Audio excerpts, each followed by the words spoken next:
Hay que aprender de la gelatina.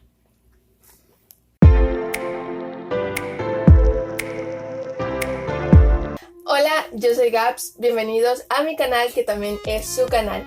El día de hoy vamos a hablar sobre las crisis. En esta vida todo está en constante cambio. Aunque no queramos, la vida misma, las situaciones mismas nos empujan a esos cambios, a realizar cambios. Inevitablemente hemos vivido cambios socialmente desde su país, desde nuestra familia, desde individualmente y mundialmente también ha habido muchísimos cambios. Toda la historia, tanto del mundo como personal, se trata de cambios. Esos cambios de manera individual hemos tenido en el desarrollo, es decir, pasamos de la niñez a la adolescencia, de la adolescencia a la adultez y pues ya después de aquí de la adultez vamos a pasar a la vejez. Esos son etapas del desarrollo humano y en cada una de ellas hemos tenido cambios. También hay un chorro de cambios cognitivos que no se los voy a explicar, pero que nuestra mente se va adaptando de poco a poco a cada uno de los aprendizajes que tenemos, de cómo ver la vida, resolver problemas. Entonces, pues sí, la vida está llena de muchos cambios.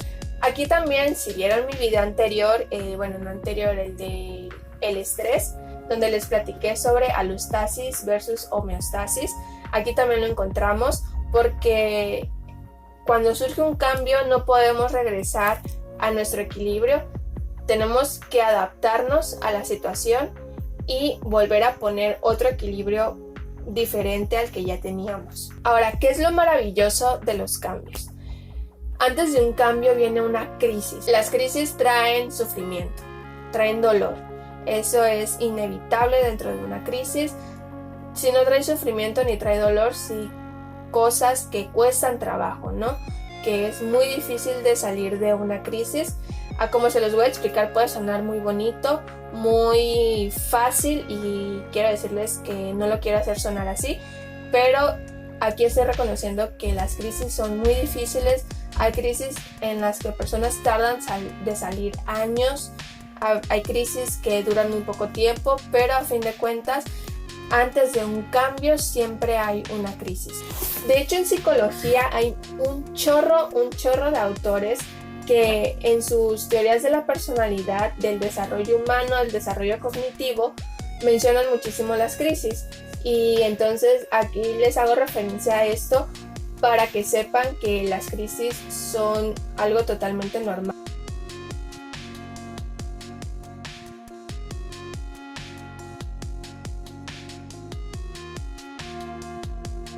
Y que después de una crisis no quiere decir que ahí ya se acabó la crisis. Vamos a seguir sufriendo en nuestra vida distintas crisis en diferentes niveles, si traen dolor, si no traen dolor. Son cambios y son situaciones que son muy necesarias para llegar al cambio.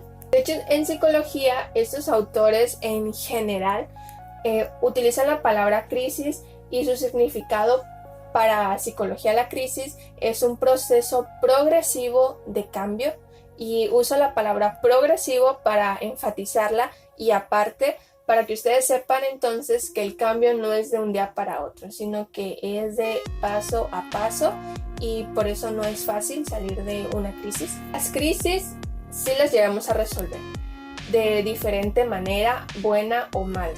Entonces es aquí la diferencia en cómo resolvamos la crisis.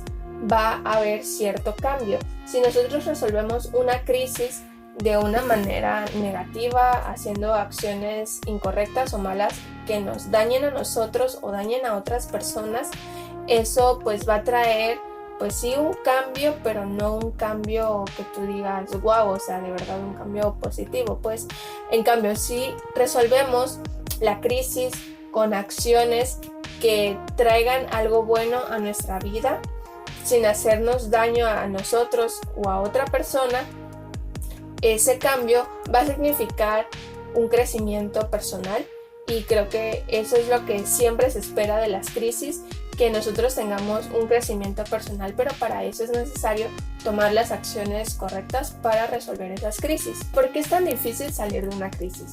Muchas crisis nos empujan a salir de nuestra zona de confort. Esas son unas. Hay otras crisis que nos empujan a que rompamos ciertos patrones de conducta, que rompamos ciertas estructuras mentales, es decir, cómo pensemos, cómo nos relacionemos. O sea, las crisis traen diferentes cosas que, como nosotros ya tenemos una estructura de comportamiento, de pensamiento, un estilo de vida, y que las crisis llegan de repente, o sea, ni siquiera nos damos cuenta cuando llega este momento de conflicto. Pues eso supone una dificultad para nosotros y por eso debe de ser progresivo, y de hecho así es. Aunque queramos que todo cambie de un día para otro, pues desgraciadamente no se puede, no es por arte de magia, entonces tiene que ser de una manera progresiva. Y de hecho hay muchas películas en las que el actor principal se mete en un problema que eso provoca una crisis o simplemente le llega de repente. Entonces pues en el transcurso de la película se trata de cómo va llevando a cabo todo esto hasta que al final ya logra tomar ciertas acciones en las que sale de esa crisis. Una de estas que me acabo de acordar en este momento y que me gusta muchísimo de esta película es la de Loca por las compras. ¿Qué debemos de hacer ante una crisis? O bueno, no ante una crisis, sino más bien qué habilidades y capacidades debemos de tener para poder resolver estas crisis. Y la primera es la flexibilidad, y aquí va la explicación de por qué puse el nombre de la gelatina. Vamos a hablar de los estados de la materia. Los estados de la materia son sólido, líquido, gaseoso, y pues el otro no me acuerdo cómo se llama, pero es más o menos así como el de la gelatina, así como viscoso. No sé si recuerdan el slime. Bueno, ese estado es otro estado de la materia. A mí me hubiera gustado más tener un slime, por así decirlo, haberlo hecho, pero pues ya se me ocurrió en el momento. Yo dije, bueno, era con una gelatina y también la tenía a la mano, pero pues igual funciona de ejemplo. Vale. Si en un recipiente ponemos líquido, se va a adaptar. El líquido se va a adaptar al recipiente, sea cúbico, sea cilíndrico, como sea el recipiente, el agua se va a adaptar. Pero ¿qué pasa si rompemos ese cubo, ese recipiente en donde está? Pues el agua se sale y se rompe, no se va a quedar como tal.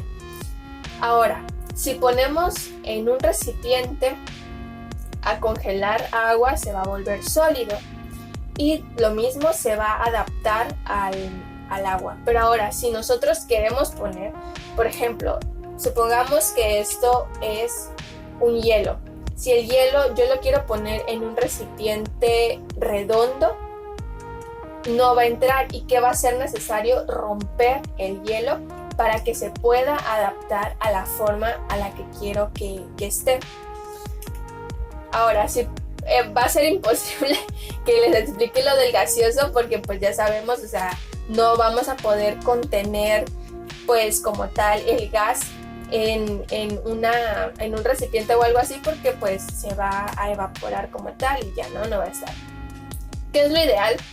Que el estado de la materia sea el gelatinoso o viscoso, como tipo slime. Si ustedes han tenido slime en sus manos, ya sabrán que entonces si yo coloco slime aquí, se va a adaptar. De poco a poco se va a ir adaptando, porque si yo lo tengo en forma de bola el slime y lo coloco aquí, sí va a entrar, pero no va a tener inmediatamente la forma del recipiente, sino que va a tomar un tiempo para que se vuelva la forma del recipiente, ¿no? Y ya esté completamente lleno acá. Si yo quiero pasar ese slime ya de esta forma a un recipiente redondo, ¿qué va a pasar? Tengo que sacar ese slime, pero el slime no se va a romper como lo haría un sólido, tampoco se va a esparcir como lo haría un líquido. Simplemente va a salir y va a tener que volver a tomar otro tiempo para que se adapte, entonces no se va a romper. Por eso tenemos que aprender de la gelatina, del slime, a ser flexibles. Esa es la característica que tienen este estado de la materia gelatinoso que tiene el slime. Me gusta más lo del slime porque como que la gelatina, si la saco de aquí se va a romper y esas cosas, pero pues el slime, por eso debemos de aprender de ellos, porque son estados de la materia flexibles y así es como debemos de ser nosotros, no tener una estructura rígida, porque si somos rígidos como el estado sólido, como un hielo, ¿qué va a pasar cuando nos enfrentemos a una crisis y esa crisis nos quiera adaptar a otro recipiente? Nos vamos a romper. Y ese no es el caso, porque si nos rompemos hay personas que pueden llegar a generar trastornos mentales, va a afectar su salud psicológica y pues eso no es lo que queremos, ¿verdad? Va a tomar un tiempo, sí, como al slime o a la gelatina le toma hacer, pero no nos vamos a romper. Y eso no es el caso, no es el caso rompernos, yo no quiero que se rompan ante las crisis, por favor. La segunda es la autoobservación. La autoobservación se refiere a ser capaces de ver conscientemente nuestras conductas y evaluarnos también, analizar esas conductas para saber cuál nos lleva o cómo nos están llevando ante esta situación. La tercera es autoeficacia. La autoeficacia se refiere a la confianza que tengamos sobre nuestras acciones y esta capacidad de que nuestras acciones van a funcionar para ejercer cierto control en esta crisis, que nosotros con una acción tengamos la confianza de que va a servir y va a ser útil para resolver eso. Y eso de la autoeficacia me lleva a explicarles algo muy muy importante que espero de verdad que les sirva demasiado. Todos tenemos la capacidad de ejercer control sobre nuestro ambiente, así como nuestro ambiente ejerce cierta influencia a nosotros. También nosotros podemos decir, hey, ahí te voy porque yo también soy capaz de controlarte. Entonces, aquí quiero hablar sobre los hechos fortuitos.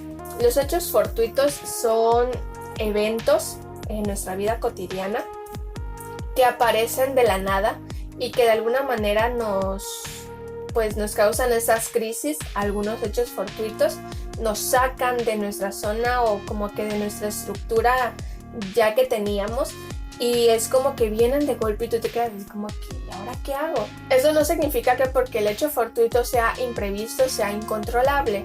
Es cierto que nos sacan así como que de onda, que ¿qué voy a hacer ya ahorita que se vino esto? Pero nosotros tenemos capacidades, hemos resuelto muchísimos problemas hasta este momento, no sé, 21 años, 22 años, 23 años, has resuelto un chorro de problemas y un chorro de crisis, entonces sabes que puedes salir de esta y pues sabes igual ya cómo resolverla y eso, y si no, pues a darle, porque si no te me vas a romper y no quiero que te rompas.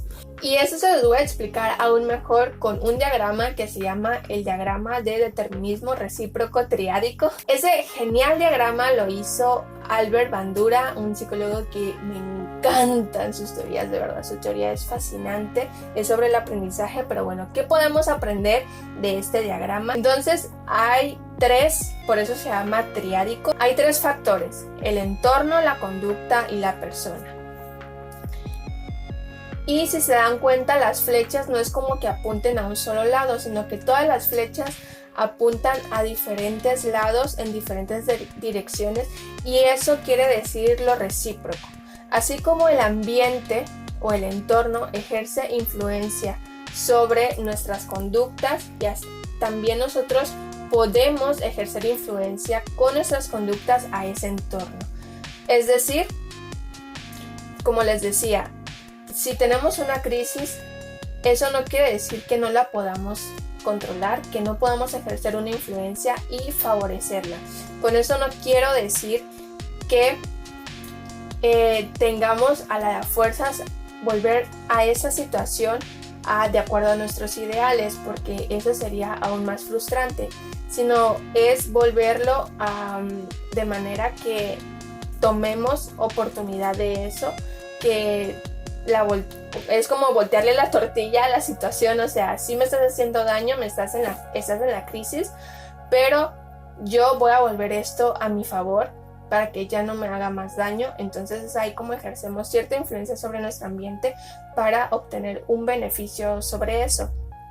Y lo mismo, así como nuestras conductas ejercen influencia sobre nuestra persona o sobre otras personas, también nosotros, nuestro género, sexo, nuestros roles ejercen influencia sobre nuestra conducta, igual en torno a la persona al entorno. Entonces todo esto es un dinamismo y es así como podemos ir manejando nuestras crisis cuando entren en una situación, o si ya están en una situación de crisis, pues busquen de esa situación qué puede llegar a ser a su favor, maneras en que puedan manejarlo, y es ahí donde entra también nuestra flexibilidad, porque si no fuéramos flexibles, pues entonces no podremos ejercer influencia sobre nuestro entorno y pues tampoco nuestro entorno sobre nosotros. Y esta misma flexibilidad es súper buena porque nos da esta capacidad de crecer, de adaptarnos y no de regresar a un equilibrio, sino como tal